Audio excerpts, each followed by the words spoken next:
Chosen one, focus with me for a moment. You didn't land on this video by luck, and this message isn't reaching you randomly. This exact moment was arranged. Heaven timed it. God is speaking directly to you right now. There's someone weighing on your heart. A specific face came to mind the second you saw this title. That wasn't imagination, and it wasn't coincidence. That was a warning from the Spirit, and you cannot afford to dismiss it. What you choose to do in this season has the power to redirect your entire future. So lean in, not casually, but with your spirit alert.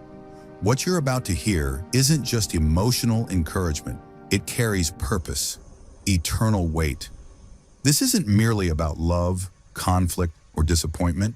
This is about alignment, assignment, destiny. And understand this clearly. The enemy is deeply afraid of what happens if you stay standing. That fear is exactly why this message reached you today.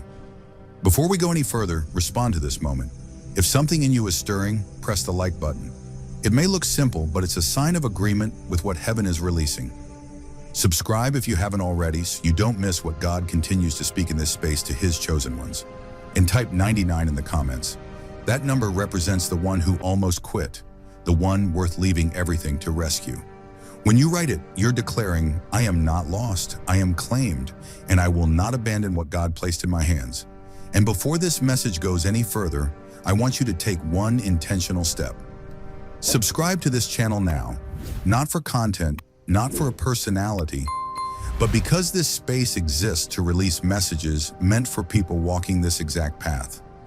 When you subscribe, you're choosing to stay connected to what God is unfolding for you in this season. You're saying, I don't want to miss what heaven is revealing.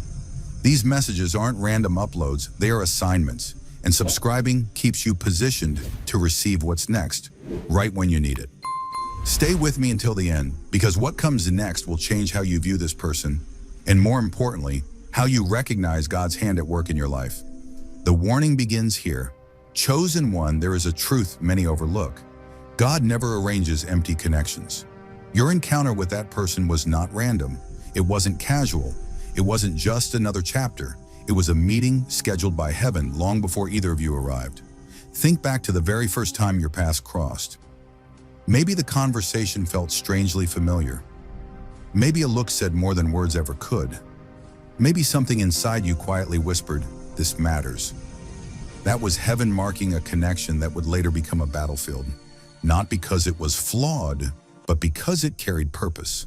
Some people pass through your life like shadows, barely leaving a trace, but others stay.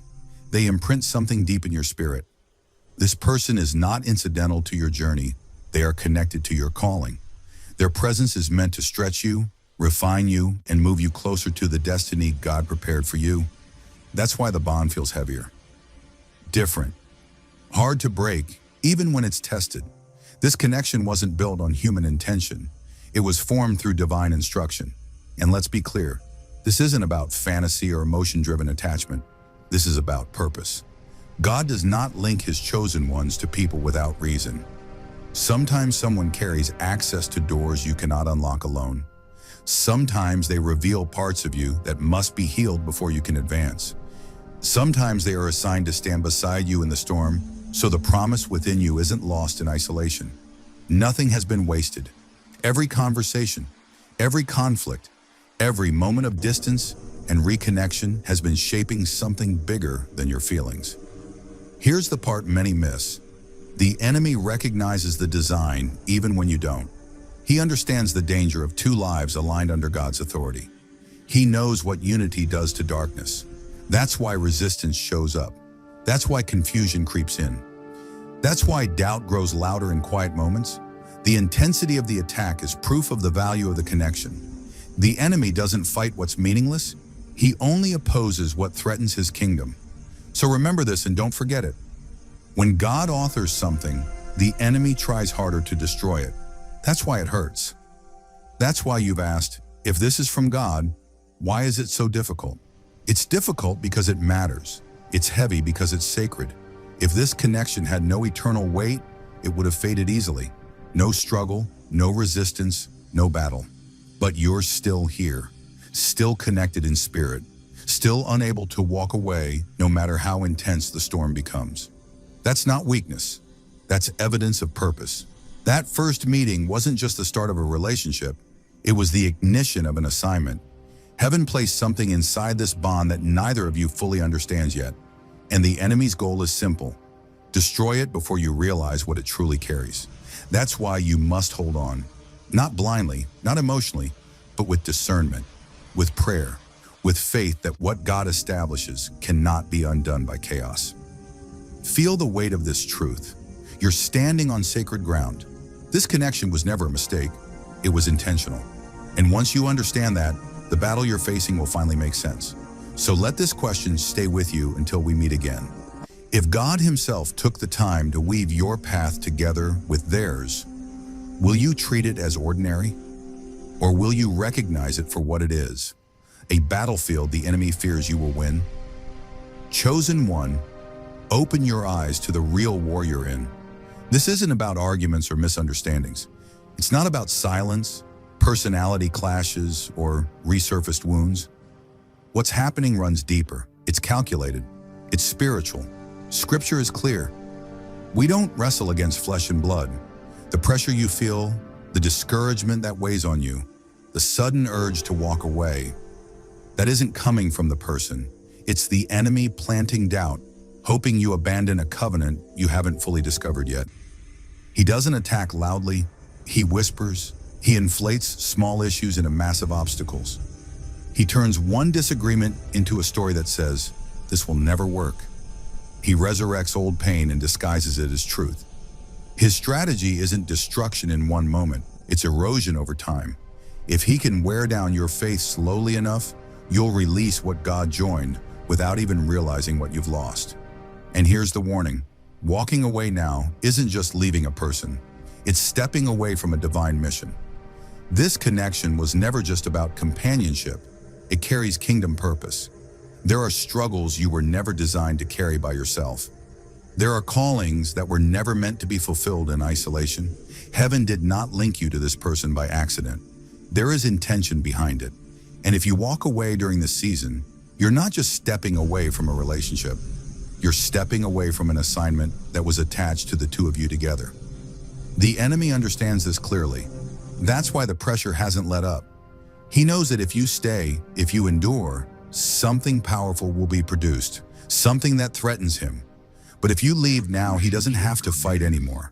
He wins by default. Think about it. How many times have you been ready to give up, only to feel that deep pull inside, an ache that won't let you fully walk away? That pull isn't emotion, it's recognition. Your spirit knows this battle is bigger than feelings, bigger than comfort, bigger than preference. It's about destiny. You can sense it deep within you. The struggle feels heavier because the impact is greater. The enemy isn't attacking the connection itself. He's attacking what will be released if it survives.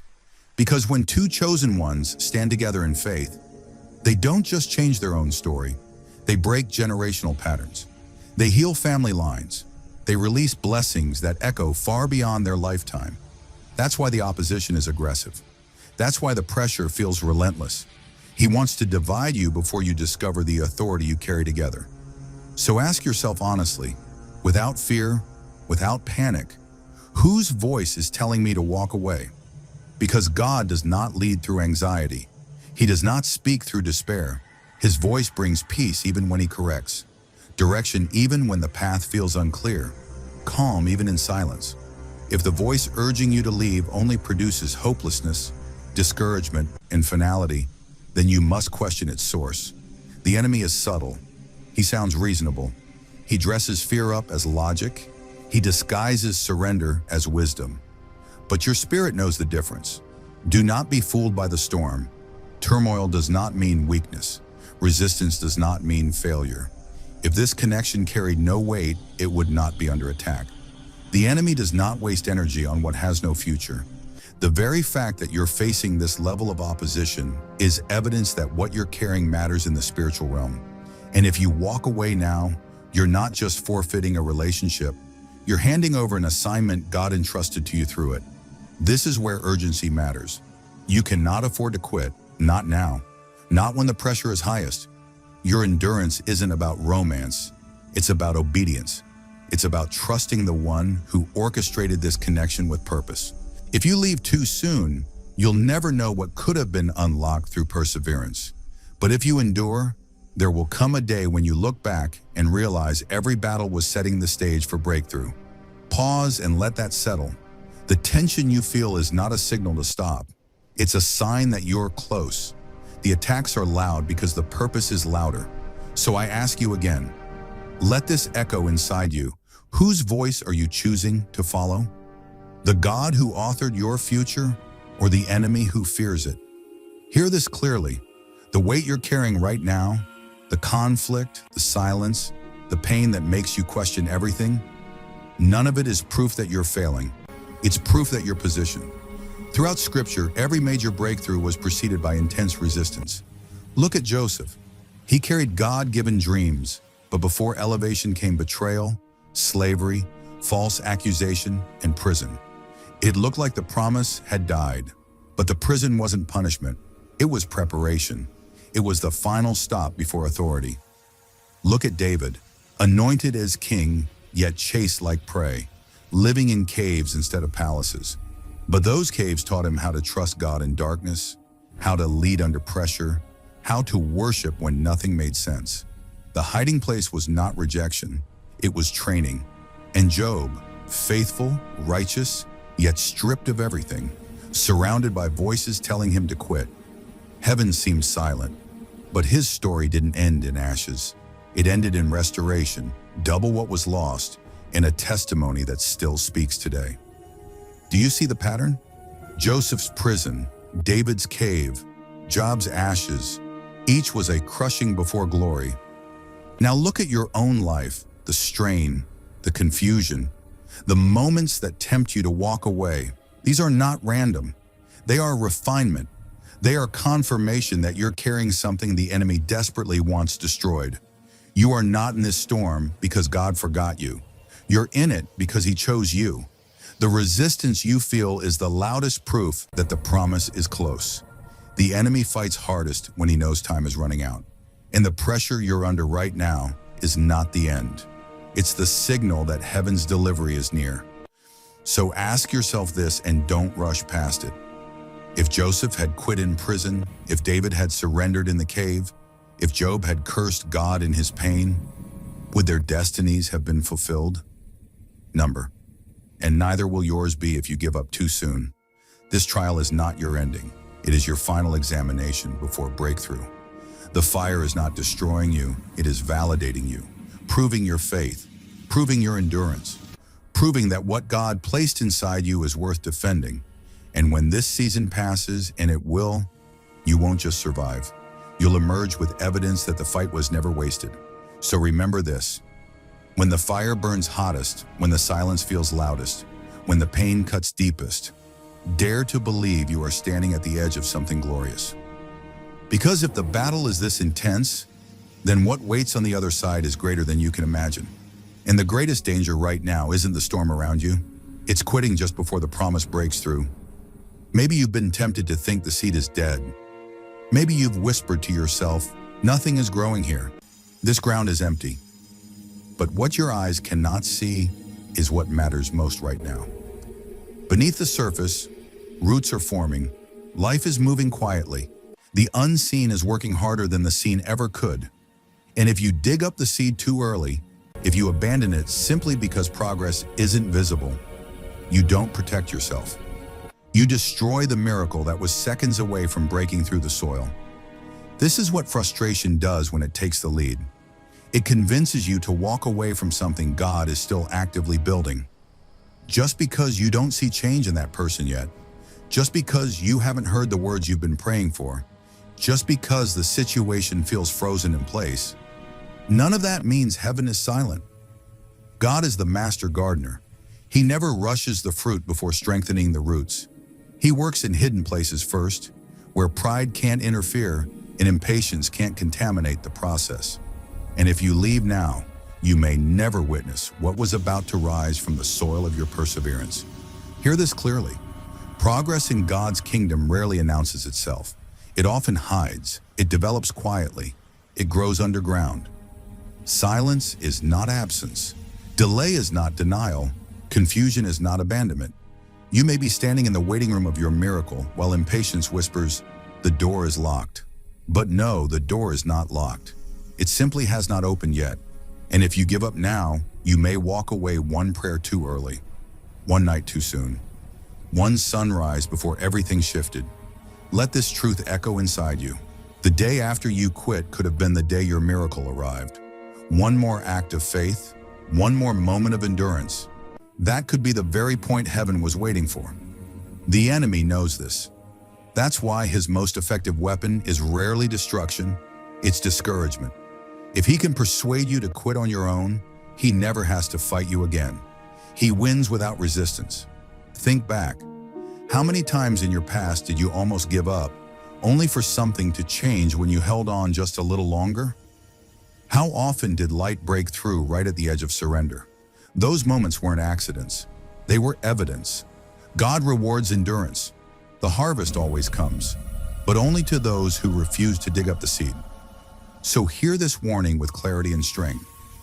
Do not walk away from what God is still constructing. The silence you're hearing is not emptiness. It is construction. The waiting is not punishment. It is preparation. The pain is not proof of failure.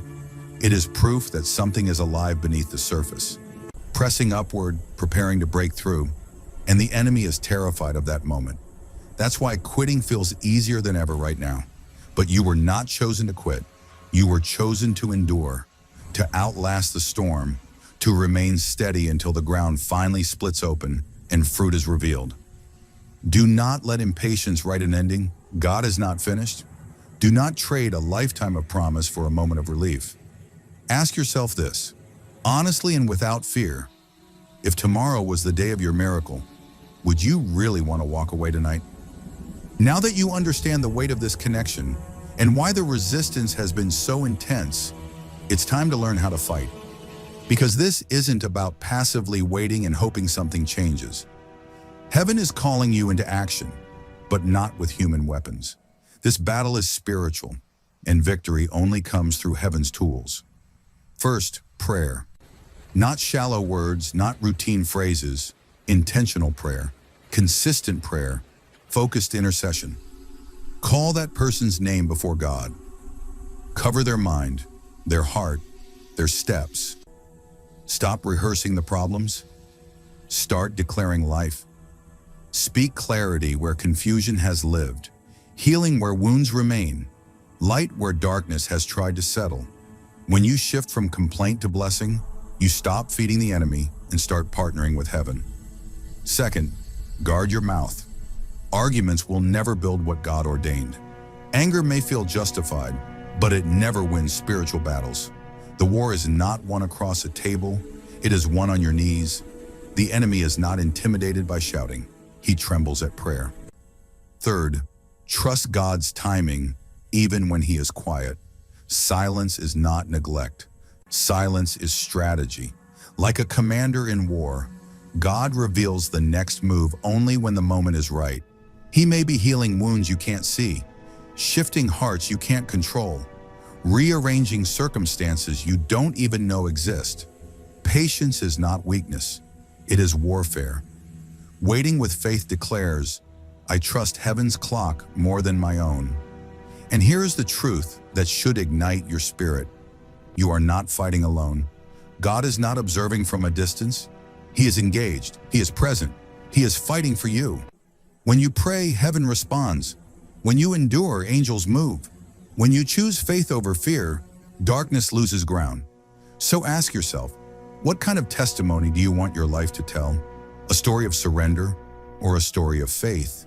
The one who walked away when the fire grew hot, or the one who stood firm, believed anyway, and saw the impossible bow? Chosen one, the weapons are already in your hands. Every prayer is a strike. Every blessing is a seed. Every moment of patience is defiance against discouragement. And every declaration of trust sends a message to heaven.